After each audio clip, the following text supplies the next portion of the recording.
We're hearing more reaction tonight after a woman convicted of killing her husband more than 3 decades ago is set free. A judge allowing Lisa Moss to walk out of prison today. This is the first application of the Oklahoma Survivors Act that aims to help domestic abuse victims convicted of crimes against their abuser.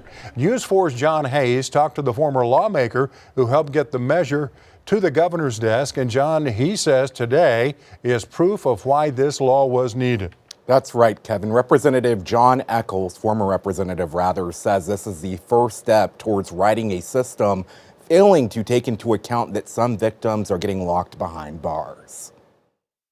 I will get to have a second chance at life. A second chance for Lisa Moss after 30 years in prison, originally facing a life sentence for the 1990 murder of her husband. I feel great. Former state representative John Echols played a part in it. This is exactly the type of case this act was intended for. He co-authored a bill later signed into law by the governor as the Oklahoma Survivors Act. It limits sentences if a survivor can prove domestic violence played a significant factor in their crime, which Moss has done. When you read the facts of this case, they're horrific. We are #1 in the nation for women abused by men. Margaret Black is a domestic violence expert and testified on Moss's behalf. I am not ever advocating for the ending of someone's life, but I think that there is a real sense of helplessness that comes along with experiencing the multitude abuse that Lisa experienced. Echols says he's just glad something he fought for is helping Moss move forward. The message this sends is the rule of law matters. In the state of Oklahoma, we are going to stand up for domestic abuse survivors. But what about Moss's brother, Richard Wright, who admitted to killing her husband for her after Moss told him about the abuse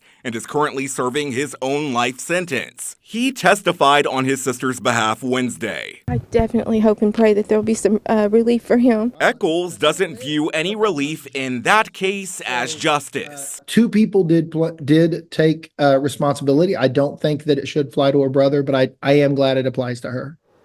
Moss earned a degree while in prison. She says she already has a job and a place to live through help from advocacy groups. Another big case we've been following, you're seeing here, tied to this woman, April Wilkins. She spent nearly half her life in prison for the murder of her ex-boyfriend and was the first person in Oklahoma to file a petition for resentencing under this new law. Her hearing is in limbo.